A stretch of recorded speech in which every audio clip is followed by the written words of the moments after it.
Welcome on my tutorial on Uniswap v4 hooks. This tutorial is a hands-on approach how you can code your own Uniswap v4 hook.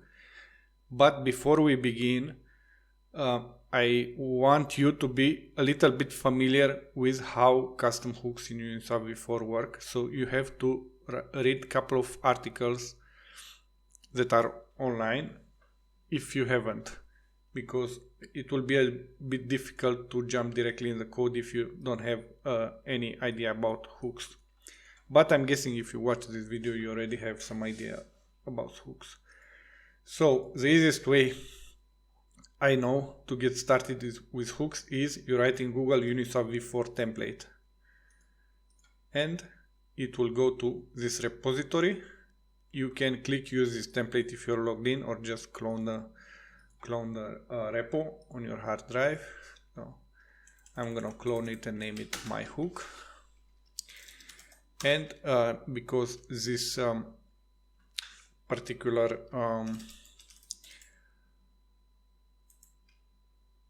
way of writing and testing uses Forge, so you need to have Forge installed and Foundry.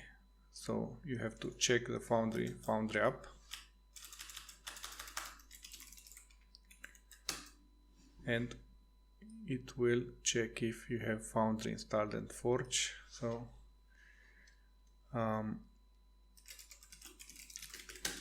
after you clone it, you go into the directory and you click Forge install. So it will pull all the submodules and libraries.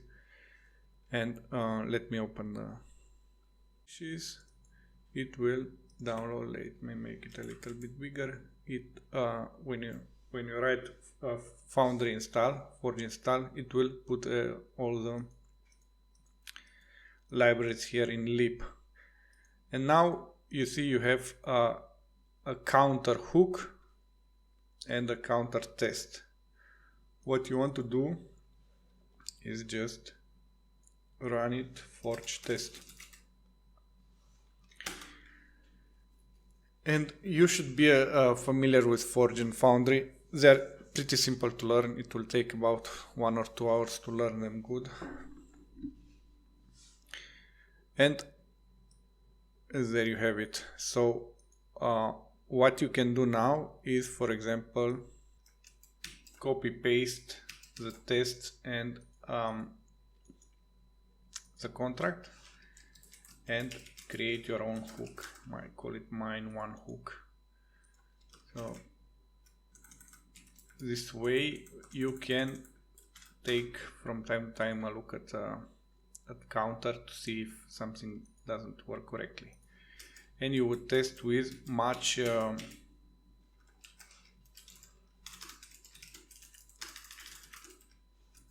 with this particular way of testing with match pass, because you want to run just the tests here.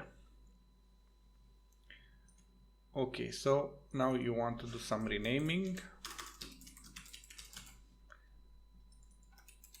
and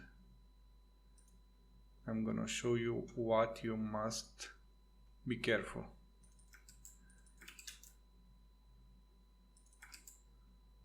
Okay.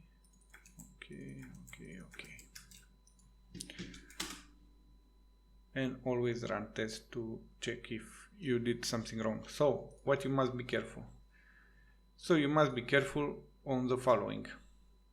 This particular hook permissions, you have to set them up properly, because errors are hard to debug in Solidity. So yeah, you should first take a look at this. For example, if I put after donate true here, although I'm not using this hook, what will happen when I run it?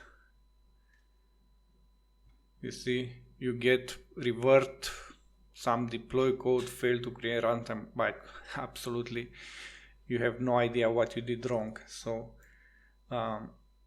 this is why you need to be careful of the hook permissions. When you set them up here, depending on what type of hooks you want, so mostly you want to to have before swap. This is the most used hook. You also need to go here in the tests and set this flags correctly. So what I'm gonna do now is remove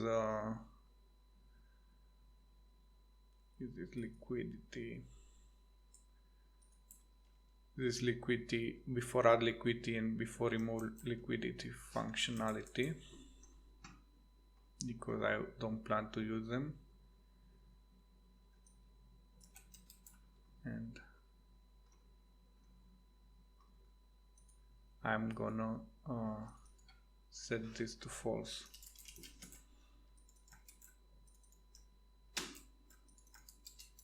Okay, and I will also go in the test. If I don't set it in the test, I will get an error. So what I want to do now,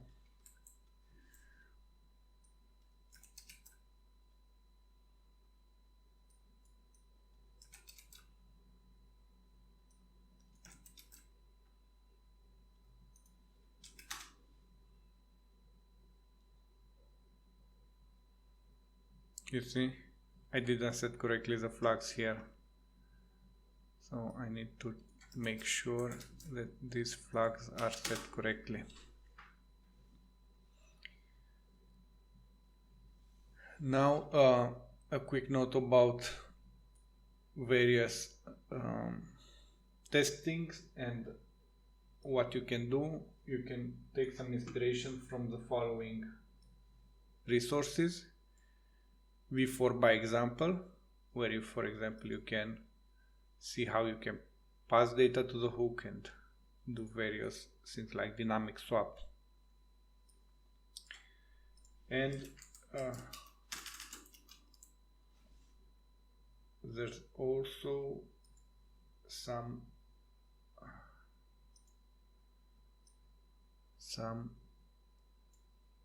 Uniswap v4 hooks in GitHub, where you must be careful. You can take some inspiration, but most of them were written 1 year ago or 6 months ago, and the code will not work. So because things changed, but they can be used as inspiration. Okay, what else you need to consider? This setup for test automatically means everything. So you have 2 currencies, you have everything approved, and it's like I said, you write tests and you always test with to see if you didn't break anything. I hope this tutorial helped you in your hook journey, and if you have any issues, please write a comment or contact me. Thank you.